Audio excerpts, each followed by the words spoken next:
Olá, alunos queridos, maravilhosos, saudades de vocês. Ai, ai. Então vamos lá. Eu queria começar falando que é muita luta, mas muita luta mesmo. Eu já coloquei para vocês lá na plataforma parte de arcadismo 1 e 2, não terminei porque é muita coisa. Menos do que romantismo, com certeza. Porém, eu descobri que assim, sabe, sem ser no quadro é muito mais fácil, dá pra falar mais.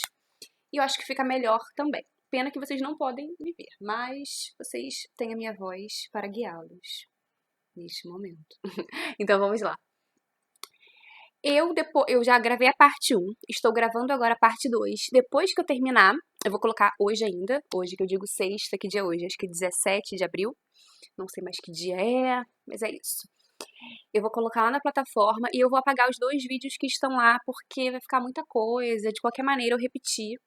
Eu vou repetir agora e eu repeti já no outro slide o que eu havia dito, tá bom? Então vamos lá, querido. Arcadismo. Arcadismo no Brasil.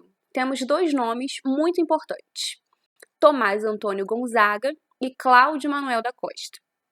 Então vamos lá. Como o contexto histórico é muito importante, a gente vai falar um pouquinho sobre o que estava acontecendo no Brasil no século XVIII, quando acontecia também o arcadismo. Então vamos lá.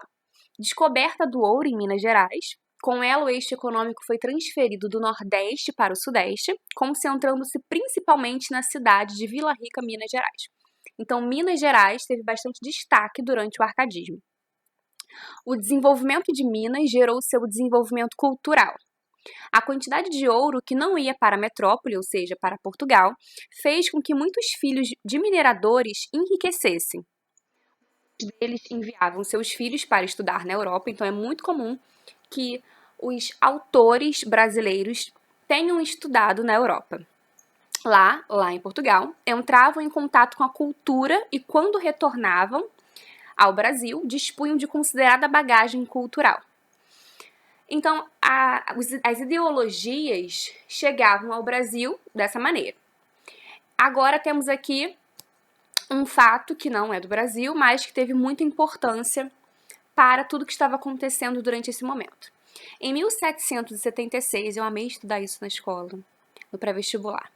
Aliás, as 13 colônias norte-americanas alcançaram a sua independência, conseguindo se libertar da metrópole, os ingleses, e isso serviu de inspiração para ideais revolucionários no Brasil. Ou seja, os brasileiros, quando souberam que as 13 colônias tinham conseguido a sua independência, se sentiram inspirados a também tentar conseguir a independência do Brasil. Temos, então, a Inconfidência Mineira, que vai tentar fazer justamente isso, mas, infelizmente, não deu certo, porque tivemos um fofoqueiro. Então, vamos lá.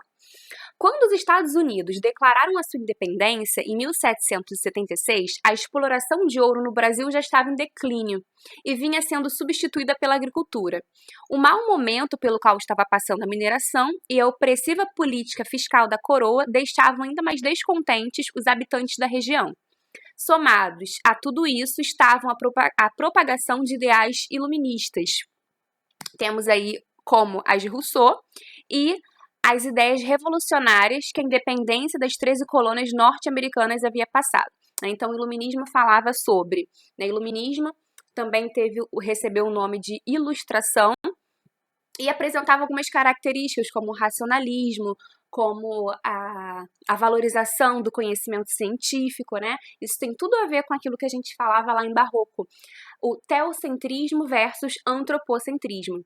Então, o iluminismo se pregava a racionalidade, né, a valorização do conhecimento científico, e também tinha como característica o antropocentrismo, é porque a religiosidade já estava mais enfraquecida, ao passo que o humanismo é que vinha ganhando força. Isso não quer dizer que as pessoas tenham deixado de acreditar em Deus, tenham deixado de, sei lá, se preocupar com os ideais religiosos. Isso não quer dizer. Quer dizer apenas que as coisas passaram a não ser justificadas somente, porque Deus quis assim. Não, as pessoas de fato se preocupavam mais com o conhecimento científico, tá? Vamos lá. Com tudo isso, aconteceu a criação de um movimento revolucionário em Vila Rica, que ficou conhecido como Inconfidência Mineira. O movimento queria proclamar, então, a República. Falei para vocês que a independência das 13 colônias serviu de inspiração, certo? Tornando o Brasil independente de Portugal. Não que tornou, né? Eles queriam, o movimento queria proclamar a República, dessa maneira se tornar independente de Portugal. E defendiam também a fundação da Universidade de Vila Rica, porque as pessoas iam estudar lá em Portugal. E a libertação dos escravos no Brasil também. O movimento foi organizado pela elite mineira. Tomás Antônio Gonzaga, e Cláudio Manuel da Costa participaram. Então aqui a gente tem 2 árcades que participaram tanto da literatura, né, ou seja, tanto do arcadismo quanto da história, porque participaram da Inconfidência Mineira. Então são 2 pessoas muito importantes.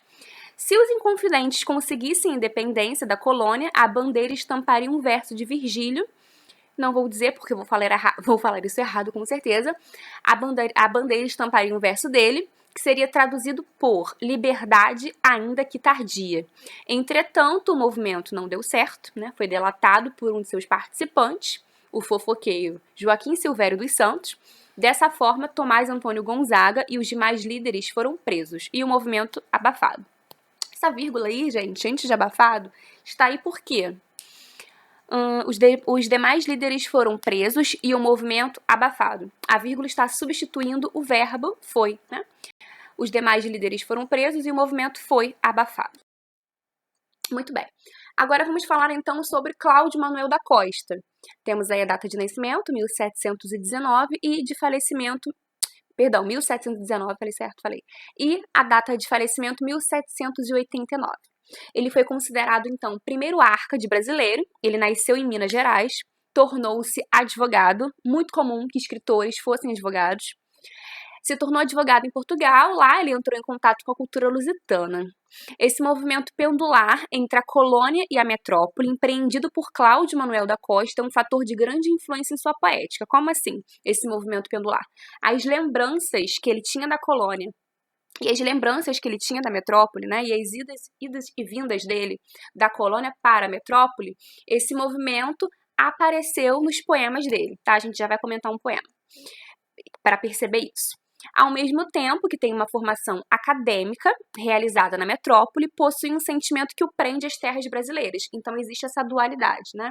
Metrópole e o que a metrópole representa para ele, mas também e a colônia também vai aparecer e vai haver uma representatividade para esse espaço físico. Temos um poema, e eu não vou ler o poema todo, tá, gente? Porque, senhor, né? Então, vamos lá.